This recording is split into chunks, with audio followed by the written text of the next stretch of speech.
friends, this is Colleen Beamish. Thank you so much for joining me today. I hope you're having an amazing October. This has been such a beautiful month so far with all the beautiful foliage and fun activities for fall. It's absolutely my favorite season, so I'm really enjoying it. Today I will be making a fun fall floral card using some products from the Stamp Market. So here I have the a simple hello stamp set. I think this is so cute. I love the font. It's so fun. And also it's just fun sentiments like you are awesome, you made my day. That's just so great. I just had my birthday was this past weekend, so I want to make some thank you cards using this you are awesome sentiment. And then I also have the anemone stamp set from the Stamp Market. And these are just such pretty florals. I don't have the dies, so I will be doing some fussy cutting today. And I will also be using inks from the Stamp Market, which I absolutely love. Great colors. And yeah, so let's get started. So to start, I have some Neenah Classic Crest 110-pound solar white cardstock in my MISTI. And I'm just going to get to stamping. So I'm not going to use that solid image, but I'm going to start with the second layer shading image. There's 3 different sizes of florals in this stamp set, and I'm going to put them all in my MISTI at one time, just so that at the end I will have a whole bunch of different colors of flowers in all different sizes. Also, please note, if my hands look like they don't match what I'm saying, it's because I did attempt to record this video just talking as I made the card, but that wasn't really my jam, so I decided instead to do a voiceover.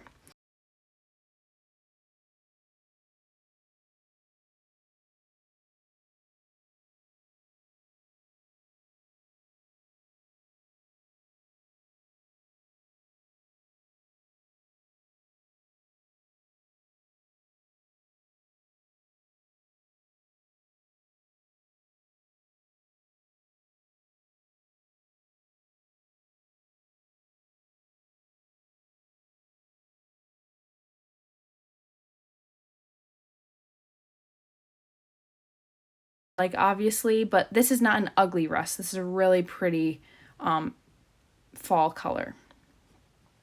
So now I'm going to go ahead and start inking up my flowers, just showing you there the foam pad that the Stamp Market inks have. I love that because it makes it so easy to cover your stamp with ink. You don't need to put too much effort in at all. With the blush color, I usually do have to double stamp just because it's so pale, and it's also hard to see on the stamp how much of your stamp you're covering with ink. But with all the other ink colors, I usually just stamp once, which I absolutely love. So now I'm just rotating my paper around in my MISTI. I will go ahead and clean off my stamps and then come in with another color. For now, I'm coming in with Rusty. I just want to show you how beautiful this color is. And look at that. I love that color so much. So now I'm just going to stamp down all the other colors. That's Curry. This is the peach color. And then I stamped the melon as well, which I think you'll see later, but I won't end up using those. And now I'm coming in with the outline image. This is like the 3rd image. You could do this in a black ink or even heat emboss it, but I decided to go in with the same exact colors. I just like the look of it when it's all just one color. So now again, I'll rotate my paper and stamp it again in the matching color. And I'll do this for all of my images. So now I've stamped all of the outlines, and there's just one last step to completing these flowers, and that's to stamp the center of each flower. I'll be using the lightest colors in my palette for this, and that's the citrine and blush. And I first tried to line these up in my MISTI, but the centers are so tiny that my fingers kept moving them around, and the amount of time it was taking me just to line it up, I decided to use a acrylic block instead. Using an acrylic block makes it much easier to just stamp it down and move on. I find that it's a little more forgiving as well. So I just vary which color I'm using with which flower. Obviously, I'm not going to put a blush center in a blush flower. The citrine is a nice yellowy green color. It's not too green. If it were, it would look really wonky having a green center of a flower. I feel like you find that out when you're a kid and you're coloring and it looks dumb. But yeah, it's a nice like yellow green. And then with the blush, when I'm stamping that for the center, I double stamp that each time just because it is such a pale color that if you really want it to come through, double stamping it is best, in my personal opinion.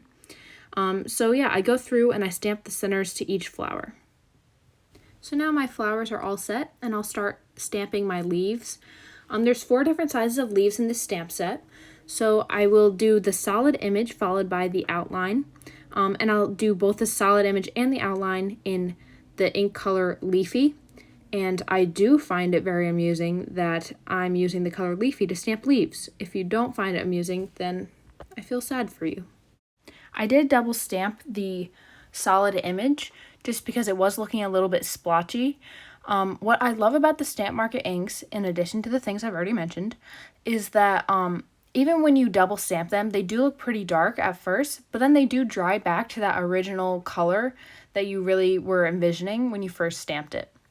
So to line up these outlines, look underneath the stamp, and if there's any ink peeking out, then you can just kind of rearrange it until it's lined up perfectly. So I'll go ahead and stamp these down. You could do this in like a black ink or heat emboss it like I mentioned with the flowers, but I feel like it's a nice subtle outline rather than making it look bold, and that's all I want for the leaves. So now that I have all of my images stamped out, I'm going to do some fussy cutting. So I'm just going to cut all the way around this flower, and that image is all done. Just kidding. Gotcha. So I'm going to take my time cutting around every single image. One of my biggest tips for fussy cutting is to leave a white border around each image. This will just kind of cover any flaws and make your cutting look flawless, even though in all fussy cutting it never ends up perfect.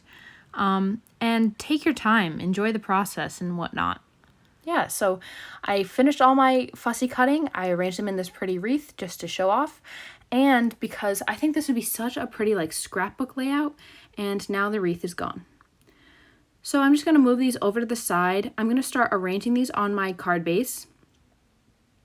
So for my card base, I went ahead off camera and stamped the sentiment, "You are awesome." I just used some Gina K amalgam black ink for that. And I love how simple it looks, and just it's like a bold statement. So now I'll start arranging. I've sped this up a little bit just because I think I spent at least half an hour arranging these flowers the way I want. So my key suggestions when you're arranging flowers like this, don't be afraid to leave some white space. I think if you put a full border, unless your goal is to put a full border, I really like when they look spaced out and kind of not too organized. Now a message from my past self. My thumb is numb. Is that weird? It's from cutting. I think I cut off circulation to my thumb. Okay, anyway. Things you didn't need to know, but now you do. You also want to vary the sizes. So notice how I'm putting a couple smaller flowers next to larger flowers. And you don't want to put too many of the same color next to each other. So you'll see all the variety around the border. So I'm liking how this is looking.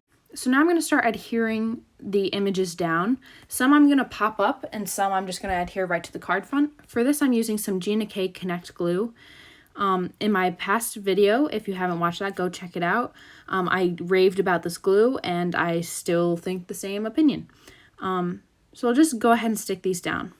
A little bit of this glue goes a long way, so don't use too much or else it will seep through your cardstock. And then I also want to mention that I'm using some craft foam rather than foam tape. You are definitely welcome to use foam tape. I just find that with craft foam, I get a lot more out of it because you can just cut off small bits and pieces as you need them. And they also don't have that release paper, so there's a little bit less waste when you're using it. Another tip, when you're putting images off of the edge of your cards, try not to put foam or adhesive if you don't need it. So like I'm only putting adhesive on the part of the flower that's going to be on the card, because when I take this to my paper trimmer, I don't want all the foam and the adhesive getting all stuck in my trimmer. So just a quick tip. So now I have pretty much everything adhered down. And I'm liking how it's looking.